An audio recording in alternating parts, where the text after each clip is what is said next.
Deuxième partie de Sortez-moi de là, toujours avec mon invité d'honneur ce soir, Thierry Dehaye, auteur de La Fabrique de Jeanne d'Arc, qui vient de sortir aux éditions Atland. On en parlera dans la dernière partie de l'émission. Et puis le maire du soir, Nicolas Masset, maire de Lavaret. Et monsieur le maire, je vous propose une petite balade dans la commune à présent.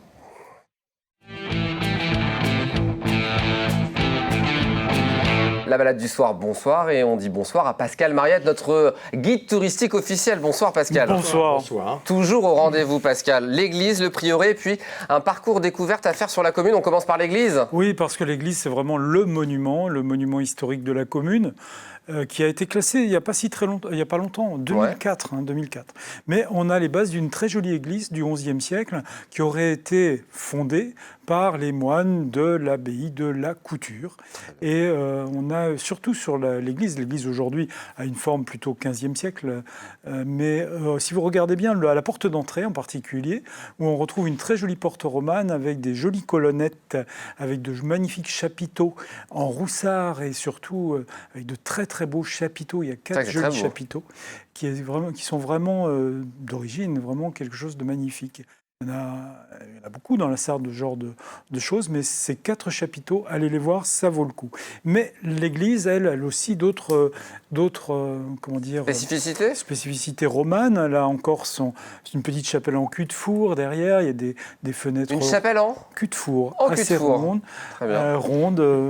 assez arrondie derrière, avec une jolie petite toiture comme on trouve en Auvergne. Et puis on a aussi des fenêtres plein cintre. Enfin bref, on a des traces de cette époque romane. Là, on est plutôt sur les traces du XVe siècle.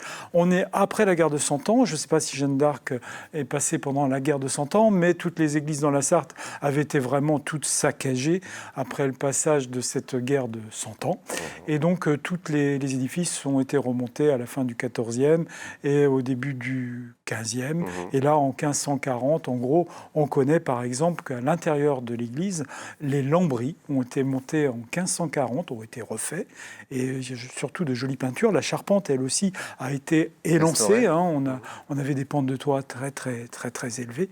Et donc, on a surtout une jolie voûte en bois, en plein cintre, peinte, qui a été réalisée par un monsieur, on connaît le nom, j'ai noté le nom dans un coin, je l'ai trouvé tout de suite, c'est par monsieur Mathurin d'Olibon, on connaît son nom, voilà, qui a fait cette très jolie réalisation qu'on voit actuellement. Comment s'appelle déjà ce genre de... Alors, c'est des lambris. Lambris. On est sur une voûte renversée, il y en a qui disent voûte de bateau renversée. Voilà, voûte de bateau. C'est très classique dans les églises. Mais c'est très beau.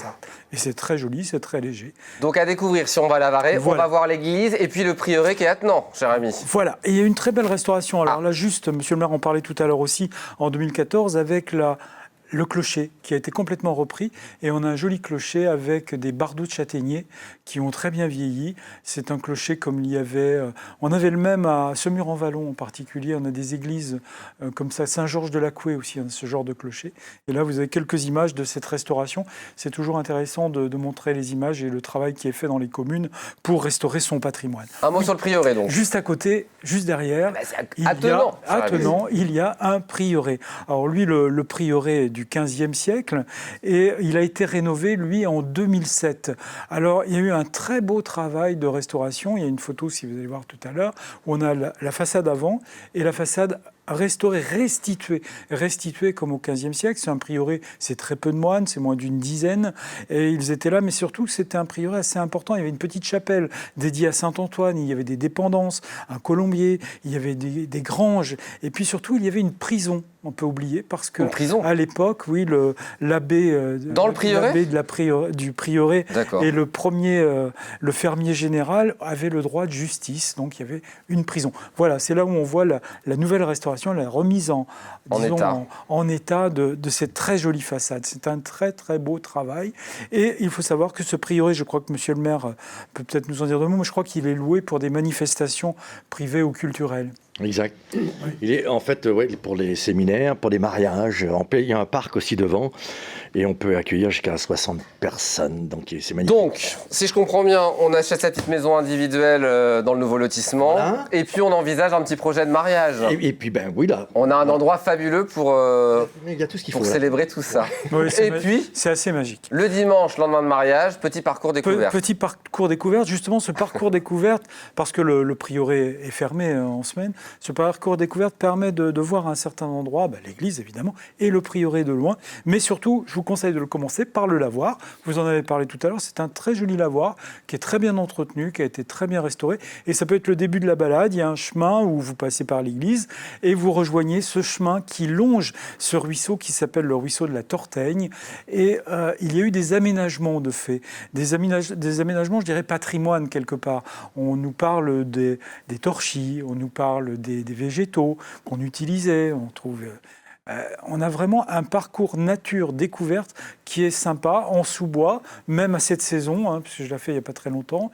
Et ce parcours mène jusqu'à la base de loisirs, jusqu'au plan d'eau. Donc on part d'eau. de l'église, du prieuré, le parcours découverte, et puis on finit à la base de loisirs. Et on atteint le plan d'eau. C'est vraiment une très jolie découverte. Et je trouve que c'est une très belle initiative municipale. Je ne sais pas de qui elle est, mais... On t'a payé Non, du tout. Bon. Je n'ai pas de pourcentage, mais simplement, je trouve toujours intéressant que les communes fassent des chemins annexes. On ne soit pas toujours que sur les rues et les routes. Et là, c'est un très bel exemple de traversée de commune en suivant son ruisseau et sa rivière. La semaine dernière, on était avec Saint-Ouen-de-Mambray, où il y a à peu près... T'en parlais différemment. La même réalisation. Bien sûr. Thierry, est-ce qu'on vous a donné envie de vous balader à Lavaré? Oui, bon. Sauf le 14 juillet, parce qu'apparemment, c'est très occupé, c'est la fiesta. C'est l'occasion aussi de s'amuser, et on en a besoin en ce moment. Merci beaucoup, Pascal. Mais attention, ils brûlent les châteaux aussi. Oui. Les forteresses. Merci beaucoup, Pascal, d'être venu sur le plateau. À présent, on passe au Tu préfères. Allons-y.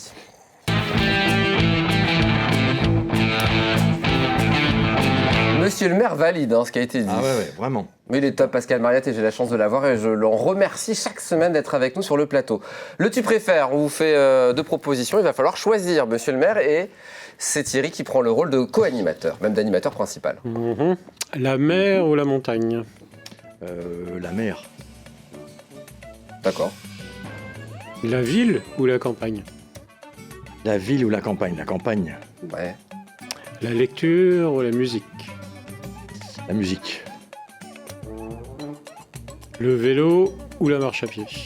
Le vélo. Pourtant, il y a un parcours découvert pour faire la marche à pied. Bon.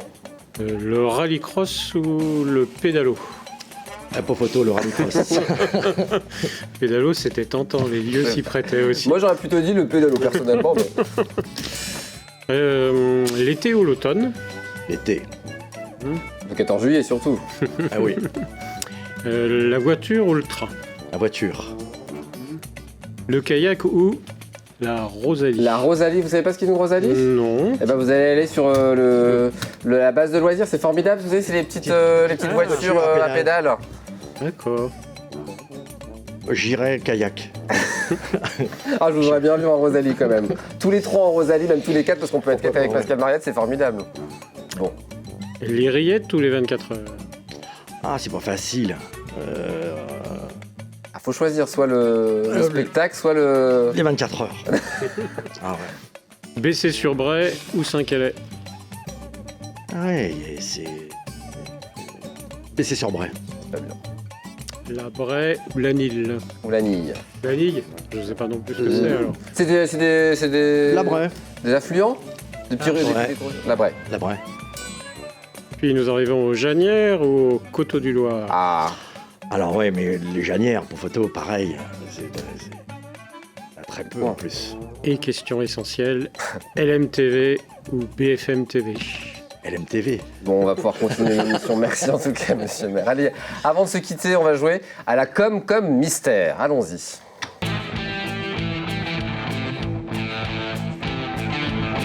On va jouer avec nos téléspectateurs et vous aussi autour de la table, vous allez les aider à trouver la communauté de communes dont je vais recevoir le président la semaine prochaine.